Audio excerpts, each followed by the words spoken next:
Hi friends, మీకు ప్రపంచంలో ఉన్న వింతల్లో ఒక వింత గురించి చెప్పదలిచాను. అది సముద్రంలో మన కంటికి కనపడని సరిహద్దు ఒకటి ఉంది. మీకు దాని గురించి చెప్తాను. బాలి మరియు లోబోక్ మధ్య దూరం కేవలం 35 కిలోమీటర్లు ఉన్నప్పటికీ లోబోక్ జలసంధి చాలా లోతుగా ఉండటంతో అది లక్షల సంవత్సరాలుగా నీటితో నిండిపోయింది. లోబోక్ వాలేస్ లైన్కి తూర్పుగా ఉంది. ఇది వాలేస్ అనే ప్రాంతంలో ఉంది. దీనిలో ఐఎస్ఏజ్ ఖండాలకు సంబంధం లేకుండా ఉన్న దీవులు చాలా ఉన్నాయి. అయితే మీకు పరిచయం చేసే విషయం ఏంటంటే, Wallace line 1959లో Alfred Russell Wallace గీసిన సరిహద్దు రేఖ అని పిలువబడింది. ఆసియాలో జంతుజాతులు ఆసియా మరియు ఆస్ట్రేలియా మధ్య ఉన్న వాలెసియా అనే ప్రాంతం నుంచి వేరు చేస్తుంది. లైన్ పశ్చిమ భాగ జాతులు ఆసియా జాతులకు సమానంగా ఉంటాయి. తూర్పు వైపు ఆసియా మరియు ఆస్ట్రేలియాకు చెందిన జాతులు మిశ్రంగా ఉంటాయి. ఈ లైన్ ఇండోనేషియాలోని లోబోక్ స్ట్రెయిట్ మీదుగా వెళ్తుంది. ఈ విభజన గాఢమైన నీటి ప్రవాహాలు మరియు పురాతన సముద్ర మట్టాల వలన ఏర్పడుతుంది. అయితే దీని చరిత్ర ఎలా ఉందంటే, 1521లో ఫిగాఫెట్ ఫిలిప్స్ మరియు స్పెయిన్స్ మధ్య జీవ వైవిధ్యాన్ని గమనించారు.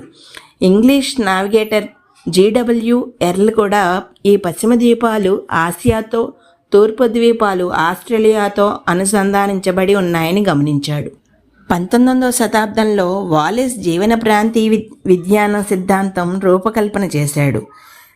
టిహెచ్ హెక్స్లీ పక్షుల పంపిణీ ఆధారంగా వాలేస్ లైన్ సవరించి దాన్ని వాలేస్ లైన్ అని పేరు పెట్టాడు. అయితే స్లేటర్ లైన్ మరియు లైడకర్ లైన్ వంటి ఇతర సరిహద్దులను కూడా పరిశోధకులు ప్రతిపాదించారు.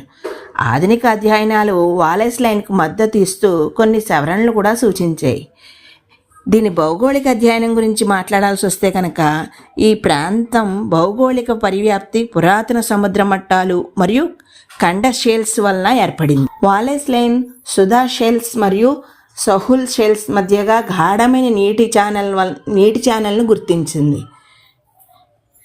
ఫెస్టోసిస్ సమయంలో ద్వీపాలు అనుసంధానించబడ్డాయి, కానీ ఆసియా మరియు ఆస్ట్రేలియా కలవలేదు. గాఢమైన నీటి అవరోధ జాతులను 50 మిలియన్ సంవత్సరాల పాటు వేరు చేసింది.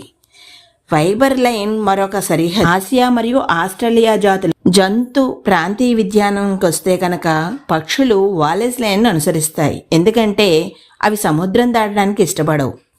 వాలేస్ లైన్ దాటగలిగితే కనుక కొంత వంశం ఉన్నప్పటికీ పెద్ద స్తన్యజీవులు ఒకవైపు మాత్రమే ఉండేవి. అవి అలా చేయలేక కనుక అన్ని పక్కలకి ఉన్నాయి. ఆస్ట్రేలియా వైపు మార్షియల్స్ మరియు మోనోట్రైన్స్ ప్రబలంగా ఉంటాయి. ఆసియా వైపున కాట్లు, ఎలిఫెంట్లు మరియు మోనికీలు ప్రబలంగా ఉంటాయి. కానీ చాలా ఆశ్చర్యంగా ఉంది కదా, కేవలం ఒక 35 కిలోమీటర్ల దూరంలో ఉన్న సముద్ర మట్టానికి మనకి కనిపించని ఒక రేఖ ఉండి అది 2 ద్వీపాల్లో ఉన్న జంతువుల్ని కలవనీయకుండా చేస్తోంది. అంటే ఎటువంటి జంతువులు కూడా అక్కడ దాకా వచ్చి ఆ ద్వీపాన్ని దాటి అవతలకి వెళ్ళలేకపోతున్నాయి. ఒక్క గబ్బిలాలు మాత్రం ఎగరగలుగుతున్నాయట. ఇంకే జంతువులు కూడా ఎంత ప్రయత్నం చేద్దామన్నా అవి దాటి వెళ్ళడానికి ఇష్టపడేలా లేవుట. ఆ ప్రాంతం అంతా కూడా వినడానికి, చూడడానికి కూడా చాలా ఆశ్చర్యంగా ఉంది. ఇది మీకు అందరికీ నచ్చుతుందని నేను ఆశిస్తున్నాను. Thank you.